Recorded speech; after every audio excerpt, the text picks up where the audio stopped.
Hello, this is Pepa Sedo from Eurocat, and I want to welcome everybody to the Mediterranean Digital Transformation Forum. I want to thank the organization of the Media Week to allow me to moderate this roundtable with these renowned speakers that I'm sure that we are all going to enjoy with their speeches. We have today Steffi Kisberger, founder and CEO of the Zaro Institute, the part of services. Ishan Himi, managing director of the Maroc numeric cluster in Morocco. We have also Jawed Salim, CEO of the ADEX technology company from Algeria. Um, eh? So now the first speaker. Well, today we are going to talk, of course, about the digital transformation that I think that we all know that is an essential tool, but nowadays that we have to recover the economy in these post-pandemic times, I think it will be really an important tool. So we are going to talk about that.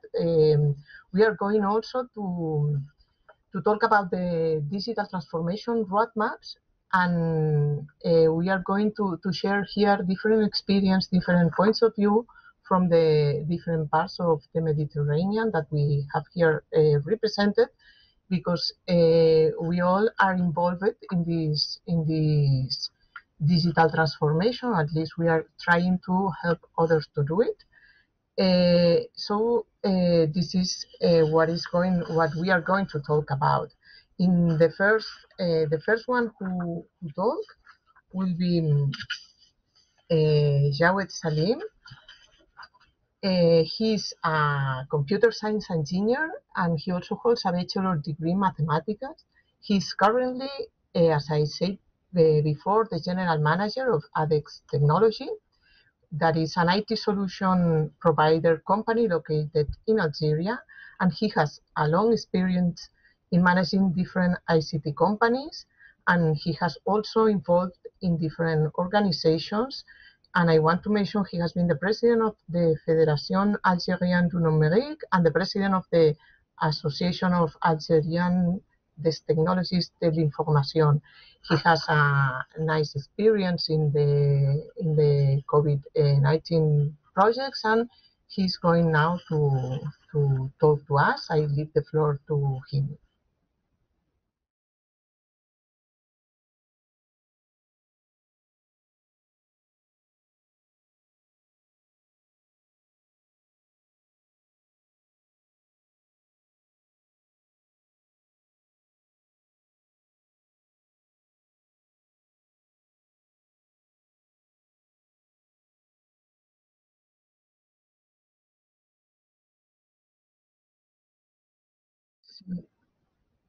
Please, we cannot hear you. I think that you should connect the microphone.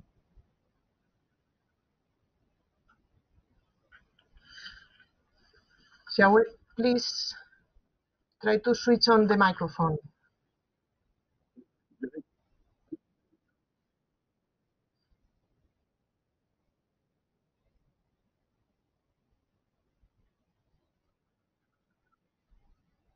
Okay.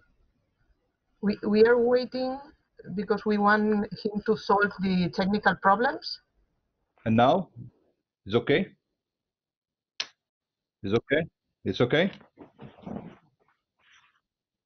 Okay, thank you so much. Thank you, Pepa, for the invitation. Thank you for the organization of this Media Week. I was one of the, in the first edition of the NABDF, I was invited. It was, I think, in 2004, so something like that. I don't remember exactly. So long story with this event that I was presentially there. So thank you so much. So thank you for giving me this opportunity to speak about digital transformation in my region. and what can we do together and to go to be stronger in the future. So first of all, so I will if you you don't mind, I will switch in French to talk about what experiences that we had in Algeria. Nous avons dès le départ dans la digitalisation, ce qui est intéressant en tant que dans le domaine du digital, c'est quand il y a eu le Covid-19 qui a commencé à faire son effet, on s'est dit comment aujourd'hui, dans un pays comme le nôtre, le digital pourrait apporter beaucoup de choses. Et on a fait vraiment, on est parti d'un statistique. Ce qui est important, c'est de savoir l'Algérie en tant que pays continent, parce que c'est le premier pays d'Afrique en termes de superficie. C'est pratiquement un taux de pénétration de mobile de plus de 106%. C'est 43 millions d'habitants, une taux de pénétration de mobile à plus de 106%, avec 49 millions de personnes connectées sur Internet. Et à peu près, on est dans un chiffre de 160 000 kilomètres de fibres optiques installées à travers tout le territoire national. Et si on va aujourd'hui vers le nombre total de comptes Facebook, on est dans les 22 millions de comptes Facebook. Ce qui est impressionnant à partir de là où pratiquement à l'avènement du 4G, de la 3G et la 4G, beaucoup de personnes étaient connectées. Alors c'est pour ça qu'on s'est dit le digital peut apporter une solution déjà à cette pandémie. Donc on a mis en place un hackathon qui s'appelait hackathon post-Covid-19. On a dit qu'il faut à un moment impliquer toute la population, jeunes, moins jeunes, étudiantes, femmes, à participer de leurs idées pour pouvoir donner une solution. Donc on avait identifié 5 projets, 5 axes, hein, le digital bien sûr pour la santé, et la gestion du post-Covid-19, si jamais il y a une deuxième vague, si jamais un truc, si jamais tout ça se met en place. Le digital, bien sûr, pour la bonne gouvernance et surtout pour la data gouvernance. Le digital pour la société, comment il peut apporter pour la société la gestion des dons, la gestion de tout ce qui est espace culturel, etc. Et la gestion par rapport à l'économie en crise, parce qu'il faut aujourd'hui, dans des pays comme le nôtre, où l'économie numérique ou bien le numérique en termes de commerce n'est pas très développé, donc il y a beaucoup de choses à faire. Comment aujourd'hui saisir cette opportunité pour donner des opportunités. Et bien sûr, tout ne peut marcher s'il n'y a pas la fintech, s'il n'y a pas les paiements en ligne, s'il n'y a pas tout ça. Et donc, il y a le cinquième axe qui a été rajouté, c'est les fintech. On avait targeté au début pour 200 personnes, on s'est retrouvé à 1500 personnes qui ont adhéré sur cette plateforme. Ce hackathon devait être complètement virtuel. Alors sur des plateformes complètement virtuelles, on a eu l'adhésion de tout le territoire national. On a eu plus que ça, on a eu des femmes, un taux de parité allant de pratiquement de 40% de femmes qui ont participé sur cet événement. De là, on découlait pratiquement 200 projets pratiquement, on a sélectionné une centaine de projets et il y a eu carrément 20 lauréats. Ce qui est important, il y a eu 5 lauréats de femmes, Women in Tech, et il y a eu bien sûr la meilleure initiative, la meilleure start-up et la meilleure avancée technologique parce qu'il y avait aussi de la recherche appliquée. Alors, pour revenir à ce programme qui est intéressant, c'est que c'est un acteur qui a créé de l'inclusion sociale. C'est un événement qui a en même temps créé des teams virtuels à travers tout le territoire national. Il y a eu même des Algériens qui étaient à Oman, qui ont participé à ces hackathons avec des équipes en Algérie. Donc la notion de territorialité n'existait plus à un moment donné. La notion d'inclusion, d'ancrage humain, parce que les gens pouvaient être chez eux tout en participant à l'économie, n'avaient pas besoin de se déplacer dans les capitales ou sur le nord. Les gens du sud ne devaient pas se déplacer au nord. Et là, ça a été une expérience formidable. Il y a eu des projets très intéressants auxquels maintenant ils sont en train de suivre un programme start-up. Et ça pour vous dire que cette expérience, qui est une expérience à répéter dans tous les domaines, même après post-Covid-19, démontre à quel point notre génération aujourd'hui, qui est très digitalisée, peut vraiment, à un moment donné, contribuer à l'essor et à l'économie algérienne. Cela étant, ça veut dire que dans ce concept, c'est qu'en même temps, il y a en Algérie un très gros programme gouvernemental qui est le programme de digitalisation à outrance. Et là, c'est un programme pour combattre tout ce qui est j'allais dire bureaucratie, tout ce qui pour faire du ciblage, pour avoir un meilleur développement. Il faut savoir qu'en Algérie, la part du PIB de digital est de 4% pratiquement. Ce qui nous interpelle, parce que la moyenne, elle est de 8 à 9, dans certains pays sont de 12, dont la Banque mondiale prévoit pratiquement 25% de la part d'ici une dizaine d'années. Donc, ce qui nous donne de la marge en termes de croissance. Le digital aujourd'hui est un facteur de croissance. Le digital est un facteur d'inclusion sociale. Le digital est un facteur d'ancrage humain dans les territoires et de développement territorial. Et ça, à travers cette expérience de la Algérie, ça nous a interpellés sur la façon dont on pourrait stabiliser les populations, surtout stabiliser l'emploi, et que la notion de géographie aujourd'hui en termes d'emploi n'est pas liée à un territoire, elle est liée à un espace virtuel où il suffit juste qu'il y ait de la connectivité et qu'il y ait des plateformes. Ce qui nous ramène aujourd'hui à certaines faiblesses dans nos pays, qui sont au niveau de la Méditerranée, c'est les manques d'infrastructures numériques qui sont l'élément essentiel à la digitalisation. Le manque de cloud dans la rive sud, le manque surtout d'interconnexion entre le sud et le nord, parce que quand on voit le nombre de fibres optiques aujourd'hui, si ça passe par le canal de Suez, d'autres passent par l'Espagne et surtout l'interconnexion méditerranéenne qui passe par UK, il faudrait, à mon sens, qu'on développe beaucoup plus d'interconnexion, d'autoroutes de données entre les deux rives afin d'être hyper connectés entre les deux rives. Il faut installer le phénomène de ce qu'on appelle la haute disponibilité des données. Et la présence chinoise aujourd'hui qui est qui est très justifiée en termes de développement numérique. Moi-même, j'ai été en Chine plusieurs fois où j'ai visité un peu les plateformes où j'ai vu leur avancée technologique, nous interpelle aussi sur la façon dont les autres réfléchissent. À un moment donné, développer ses propres solutions devient stratégiquement important. La souveraineté numérique devient très important. Les espaces virtuels avec un contrôle local devient important parce qu'aujourd'hui on diffuse beaucoup de données sur le net et on sait que dans nos régions les données sont disponibles mais ne sont pas exploitées.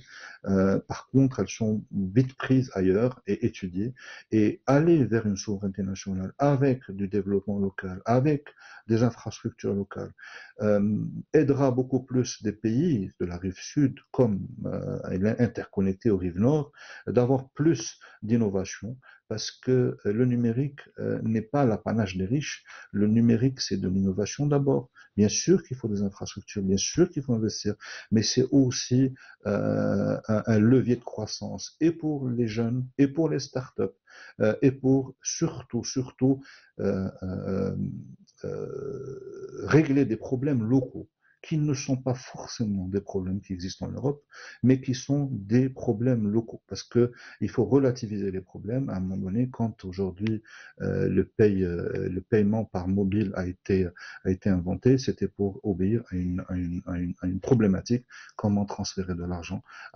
au Kenya. Et c'était ça l'innovation. Donc les problèmes qui se trouvent dans la rive sud ne sont pas forcément les problèmes qui se trouvent dans la rive nord. J'allais dire entre parenthèses, les problèmes de la rive nord sont des problèmes de riches, alors que certains problèmes sont des problèmes existentiels. Donc l'innovation est relative et l'ancrage humain aussi doit suivre cette innovation par ses infrastructures. Et voilà un peu ce que je voulais dire. Merci beaucoup.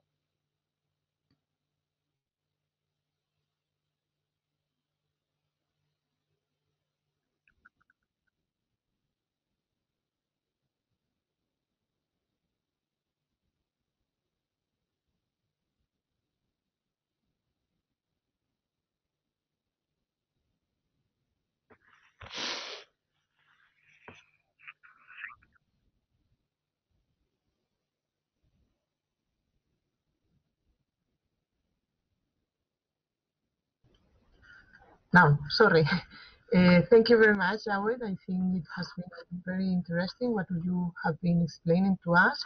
At the end, if we have time, and because I know that you have to leave, but probably could happen that there are some questions, but if you have to leave before, okay, we should find another time for it. Now our next speaker is Ishan. She Ishan Himi is the managing director of the Maroc Numeric Cluster. It's a public-private agency that supports the development of digital innovation in Morocco. Prior to that, Inshan Himi was a private sector development consultant with the World Bank. Her portfolio includes several projects related to startups ecosystem within the MENA region, and she is a leader member of the Maghreb Startup Network. Inshan was also a staff member at the International Monetary Fund in Washington, and she started her career at the European Investment Bank in Luxembourg, where she was a business analyst for the MENA region's operation. She has been visiting professor at the American University of Leadership in Morocco, and she holds a master in management and MBA. So I leave the floor to your speech. Thank you. Thank you so much, Pepa, for the introduction. Hello, everyone. So my name is Ihsan Himi. I'm the managing director of the Maroc Numeric Cluster. It's a public-private entity. As Pepa said, our main mission is to promote innovation and digital technology implementation here in Morocco. Amongst our members, we have most innovation ecosystem players. So we have R&D centers, startups, SMEs, as well as multinationals and universities. What we do, and our main goal, is to actually build bridges between these different ecosystem players. So, as everybody knows, the expansion of digital technologies in all socioeconomic sectors definitely opens up new ventures for rapid and innovative growth, as well as job creation. So if we look at the numbers, as Jamal said before, the global digital economy back in 2016 represented about 15.5% of the GDP, but it can definitely reach about 25% by 2025. With the current pandemic, we have seen even more the importance of innovation and the importance of putting in place the right initiatives in order to achieve that. So if we talk about the challenges that we face here in Morocco, and I think they're similar in the MENA region, whether we talk about Algeria, Tunisia, it's first of all, the challenges are related to the infrastructure and the regional aspect of infrastructure. So if we take the example of Morocco, we estimate that only 7% of the Moroccan territory produces almost 60% of the GDP. So we definitely have to improve our infrastructure and access to high-speed internet in the rural areas, and not keep that just in the big cities. So how can we do that, and what have we learned from the north of Mediterranean experiences is that public-private PPPs are very good tools in order to implement that. We've seen it in France, where more than 400 PPPs have helped to build that type of networks in order to give everyone access to quality infrastructure that will definitely help speed up the innovation process. Besides the infrastructure, everything that is related to eGov, and then again, the COVID-19 crisis has shown that basically everything is possible. We have been implementing digital eGov, digital government products in a record time, and we've been talking, for instance, about the digital signature, digitalizing all the administrative papers, and it has been in the talks for a long time, and thanks to COVID-19, it has been deployed very, very quickly.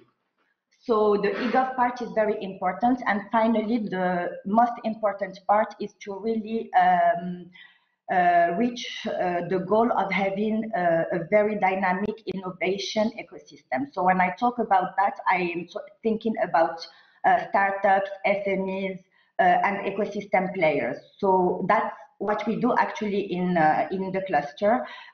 We try to build bridges between these ecosystem players by giving them tools. And for us, the three main challenges are, first of all, innovation for leadership. So how do we equip all these ecosystem players or all these counterparts with the right tools in order to be able to develop innovative solutions that are at international standards and that can be absorbed not only in the Moroccan market, but also in other countries.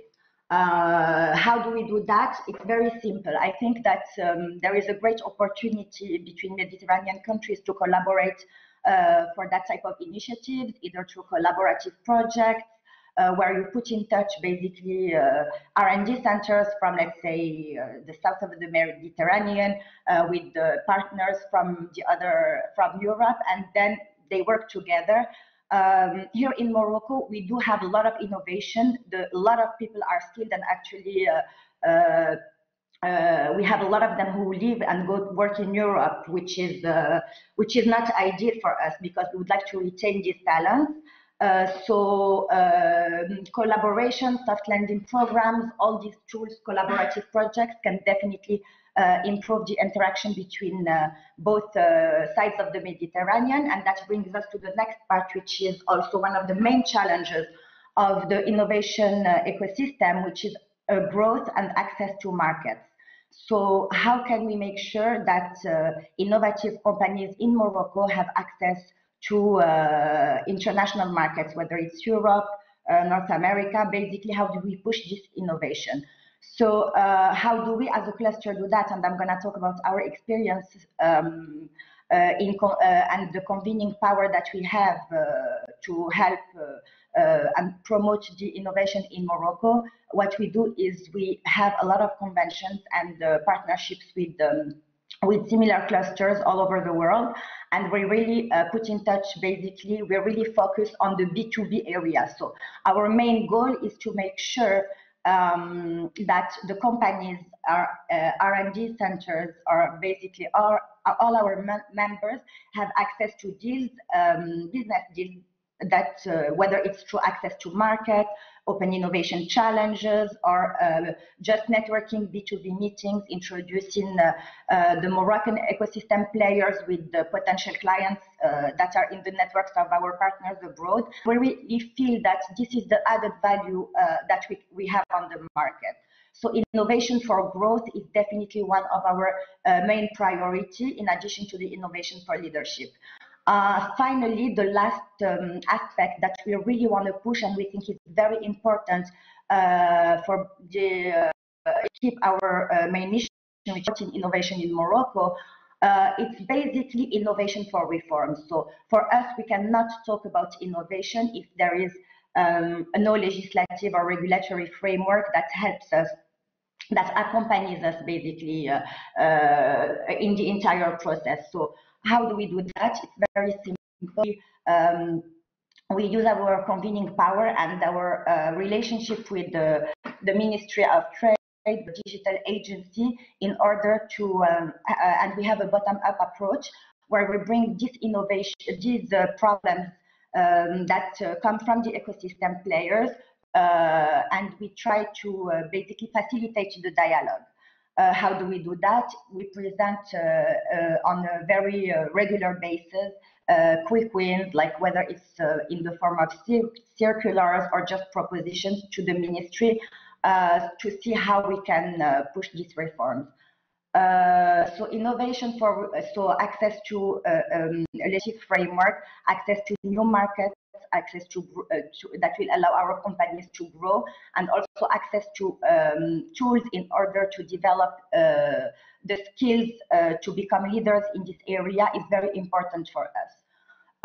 We're very happy to be part of the conversation, because for us, none of these objectives can be reached if we don't have strong partners when it comes to financing, when it comes to access to expertise, and when it comes to, as I said, access to new markets. So being part of the conversation is great, and following that by action is even better. And we actually have a lot of events and seminars beside all the projects that we work on to continue this dialogue and really convene the dialogue between Europe and the MENA region. And that's about it for me. Thank you so much.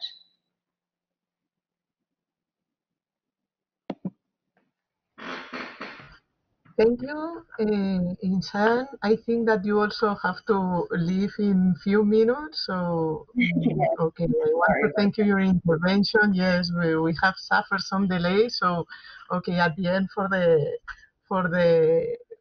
real roundtable, I think we are going to be just two of us. But many times I think that you have made a clear explanation that haven't reached the roundtable. Thank you so much, Pepa. Thank you, and thank you for the organizing team. Have a great day. Okay. Now the next speaker is Steffi Hirschberger, who holds a business degree with more than 11 years of experience in IT project management and IT purchasing. During her professional career, she got to know all the aspects of the IT project management and purchasing and managed various projects and teams. Since its foundation in 2018, she has been responsible for the business of Gyro services in Germany. So the floor is yours. Thank you, Peppa. Can you put in my slides? Oh, here we go. Thank you very much. So, yeah, thank you very much for the invitation and for the honor to be able to speak and share with you here in this round. And today I would like to hold a pledge really for a sustainable digital transformation. So a topic that is not only something that addresses the Mediterranean region, but actually the whole world, and also us in Germany. So it is really something that addresses all 4 points of this agenda of this digital transformation forum. So only when we are able to do a sustainable digital transformation, we are able to recover faster from the pandemic scenario. We are able to create new jobs, and we are really able to really use the opportunities that digitalization can have. So would you please show the next slide? Thank you. So prior to stepping into that point, I would just really take the time to shortly introduce ourselves. Who are we? As Peppa already said, we were founded in 2018 in Berlin. So we are a non-profit organization based in Berlin, and we have really a vision, and our vision is to really ensure that the sustainable action becomes standard for economy, for administrations, for all kind of organization, actually for everyone, so that we do not have to talk about sustainability as a pillar, but that we make sure that whatever we do, whatever business function we have, sustainability is baked in. In order to achieve that, we have 3 focus areas that we are working in. The one thing is sustainable procurement. And the other one is sustainable tourism. And the third one, which is why I'm here today, is sustainable digitalization. So these are the 3 focus areas and 3 working groups that we are also having. So also my question to you out there, if you're willing to join us, to help us work in our working group, please become a member. We are an international group, so you can really join us here. And we would love to have even a bigger international team here. And we are also very, very proud to have a great stop. Just one more second. Thank you. To have a great advisory board. And here actually comes also our connection to the Mediterranean. We have a connection to the European Mediterranean Arab Association, and in form of Clara Grudroy, who is the Secretary General as part of this organization. And she's also part of our advisory board. And together with this corporation and association, we are working on different projects. And Yeah, so now you can switch to the next slide. Thanks. So what I really would like to throw into the ring here, also for a discussion base, is actually, first of all, a proposal for what we mean when we say a sustainable digital transformation. So we see it really as a process which promotes sustainable development by, which is very important, decoupling growth from resource consumption. That is really something that is a big challenge in terms of digitalization. Including and protecting people and their data. I will come back to that shortly. Promoting collaboration. We've heard it a lot already in the speeches before. Collaboration is key. And of course, recycling. And one very important thing, constantly questioning its economic, ecological, as well as its social impact. So really see it as a holistic concept here. Could you please go next? To the next slide, please. So, and that's why I would really put into the ring also 7 points that are of importance. They are not complete, but they are of high utmost importance, especially when we're talking about setting up a digital transformation agenda. So first of all, sustainability needs to be the North Star of digitalization and not digitalization itself. And the first very important point is, which was already mentioned a lot of time here and also in the opening speeches, is really collaborate and share. And also in order to fulfill the SDG 17. Digitalization in order to fulfill sustainability is a marathon, and we have to do this together. And we've seen it from the two speeches before that there have been suddenly, because of the pandemic, suddenly great collaborations that came up, and we have the possibilities to do so. We go a step over borders and work together on solutions when we are really facing an issue. Of course, right now we're facing COVID, but let's face it, the climate crisis is a little bit bigger even as that, and we have to collaborate on that as well. So really also my pledge to the policymakers that are listening, please put collaboration and a fair collaboration also on your agenda for a digital transformation agenda. Also to companies out there, join forces with NGOs, with associations that really help you, even with competitors if necessary. And also share your knowledge, share your mistakes so that we can together grow stronger. Also share data. We heard it from before with hackathons. Hackathons are a great way to suddenly invent something that has not been done there before, but we need data in order to do this. That leads me to the second point. Please highly value data protection. So this must be a very, very important point on the agenda for a digital transformation, because we need clear rules on what are what are private data and what is public data, and how we as a society, and then I'm not looking at the Mediterranean only, I think it is something that we as a complete society on the world need to think about, how we treat data and how we want to work with that. Because what we see right now is that data is produced by everyone, but only a few people make a lot of money with it. And we need to make sure that this chain, this spiral gets broken here. So also to entrepreneurs, when you are out there to set up new business models, when you set up business models that rely on digital tools, think about what happens with the data. How do you collect it? How do you share it? So really make this part of it. So data at all needs more weight into the whole topic. Then one point is very important: don't copy, and want to solve problems from the people in your local areas. So build products that matters. I've heard it from Isane, I hope I spelled it out right, just before. Look at what is the problem and solve it, and see digitalization as a good tool to do so. Because I'm also convinced that only digital products that really solve problems will stay sustainable and create jobs in the long run, and really be a sustainable employee. My pledge towards especially policymakers and investors: really invest only in sustainable business models.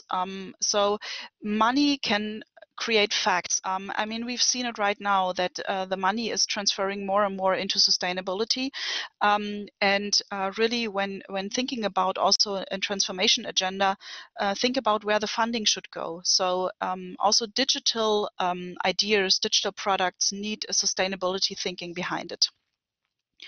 And that really comes to the point of my pledge to entrepreneurs: really build products that have a positive impact on sustainability. Currently, we see that digitalization does not show a positive impact on sustainability, even though we promote it as such, and it has great chances, which we can talk about later. But right now, we have a huge rebound effect. More and more hardware is produced, more and more energy is consumed by digital products, and what we are lacking are digital products that have a net zero or even net positive impact. So that would be something that could also put you on top of the agenda, because let's face it, with all the laws coming up, also in Germany, we're discussing about supply chain laws. You will be asked how sustainable your product is. So also the digital product, and this could bring you really ahead on the whole chain. And really important, digitalization is a tool and not the goal.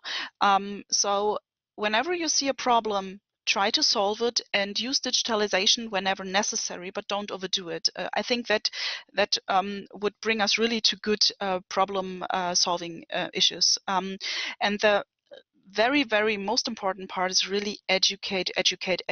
And because we need to lay the foundation in the schools, but we also have to make sure that lifelong learning is possible, because we see that the new technologies are evolving. They're actually right now impacting our societies. I mean, look at America, what happened during the elections. And part of it is really because of not understanding how algorithms work. And we need to ensure that the people stay ahead and on top of these technologies and understand this. So this is 7 very important points I want to bring here. And just to mention that, what you already said before, this is not only a pledge for the Mediterranean, it's the same for Germany, it's the same for the rest of the world. And of course, the basis is good infrastructure. We in Germany are also not the ones who can say we have a great infrastructure. We are staying behind way much. And so we really have to do the same as well. So yeah, these are the 7 points I would really bring it here. Really make sustainability your North Star for your digitalization projects. Thank you very much.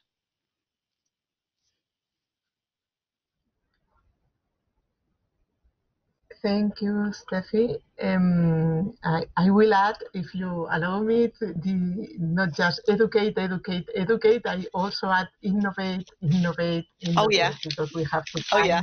new Yes. solutions to these problems, because it seems that we have not been good enough. So we should find new ways of solve these new challenges. And this, okay, I think that we are not going to have too many times for the questions, but I just want to introduce the concept of the digital innovation hubs, because I changed my intervention to the last one, because some of our colleagues should have another appointments. But in my case, I just want to talk about this European initiative that is based on the regional initiatives. The European Commission defines the hubs as ecosystems that consist on SMEs, large industries, startups, researchers, accelerators, and investors, with the aim to create the best conditions for long-term business success. This means that the different the different sorry, the different competence centers or the different research or technology centers are also present, that has the new technology, the infrastructures, and so on, and they make this regional network to share their knowledge to face the different challenges that the different companies or the public administration and so on could present, and altogether will be easier to face this challenge and to solve it. What the digital innovation hub is to have altogether this possibility with infrastructures to test before invest, to allow a company to make a feasibility study or a proof of concept. Then a company could find support to find investment. Also, this networking, this innovation ecosystem, and tools for improve the skills and the training.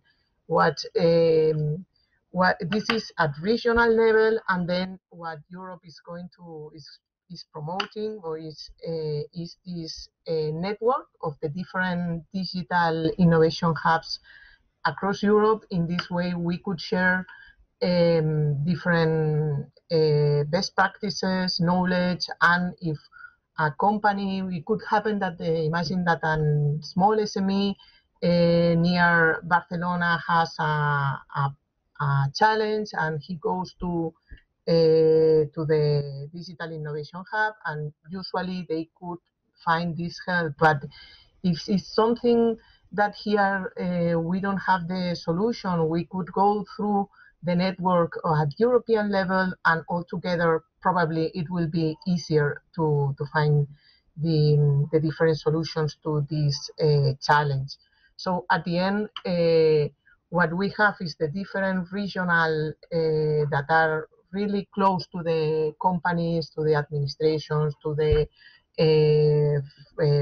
financial entities and so on. And we also have the network of all the hubs across Europe. So in this way, I think that it's a good way, or it's a proper architecture that will allow us to face this digitalization at European level, building from the regional level at the big level. So here in Catalonia, what we are building is what we call Digital Innovation Hub for CAT, that acts as a regional hub for services and support mechanisms for the digital transformation of the companies, with a special focus, of course, in the SMEs and the public services, who have also a big work to do for digitalize.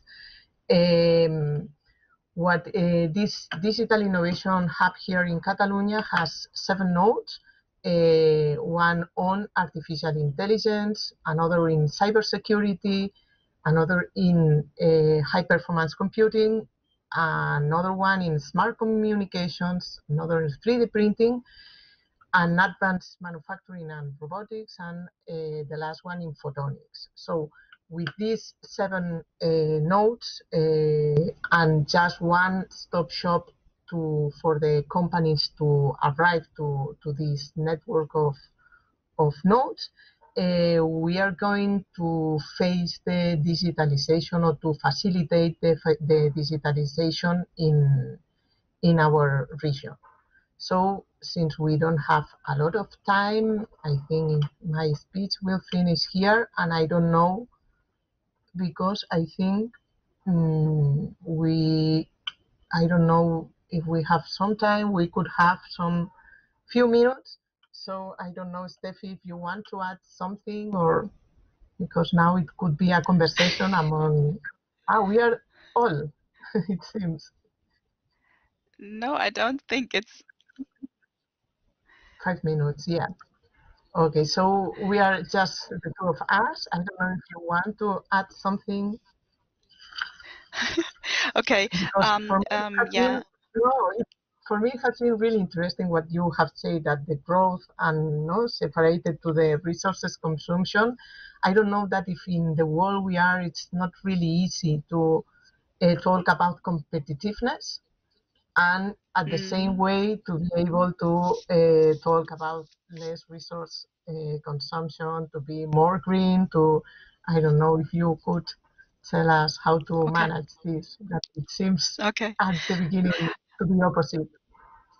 Yes, that is actually something that, can you hear me? Yeah, okay. Yeah.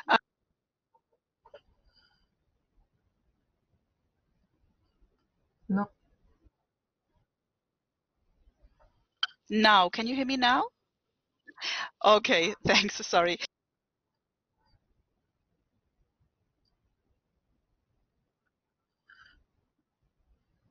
How it happened?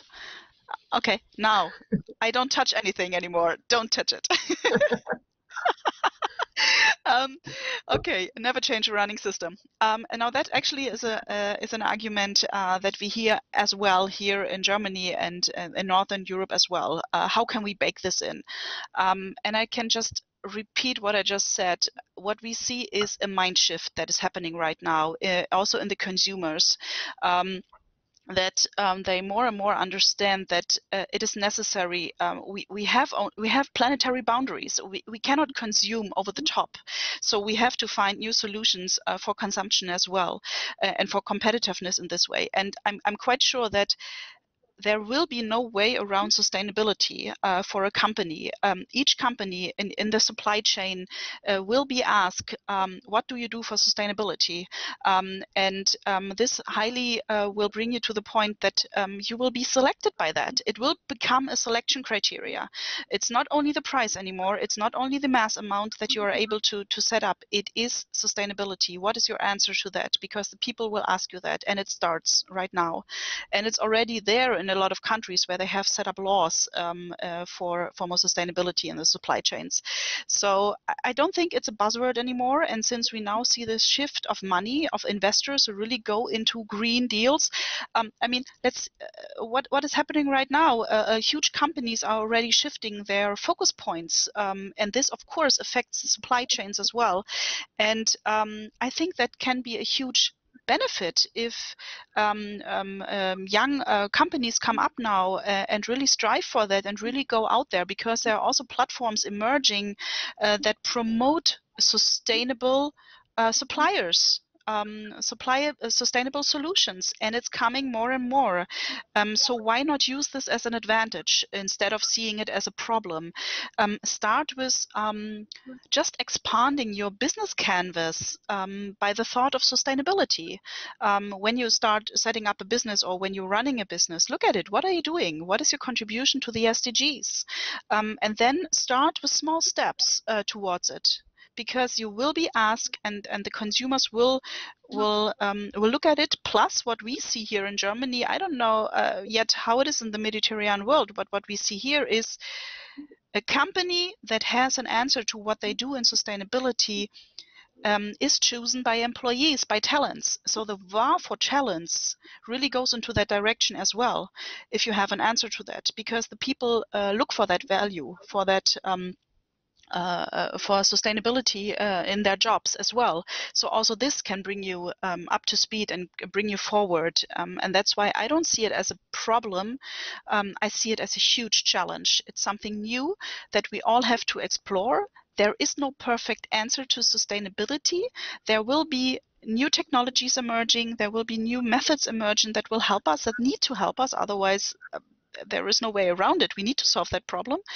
And that will push these companies forward. So see it as a challenge and not as a huge mountain you can climb. Just start climbing.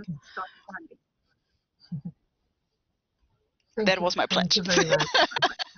Yeah. I think you're right. You combined it. Okay, so now we have not more time. So just to thanks again to the audience and also to the panelists, the ones that are here, but Yeah. also the other two. And that's all. Many thanks, and let's continue with the other sessions. Thank you very much. Bye. Bye-bye.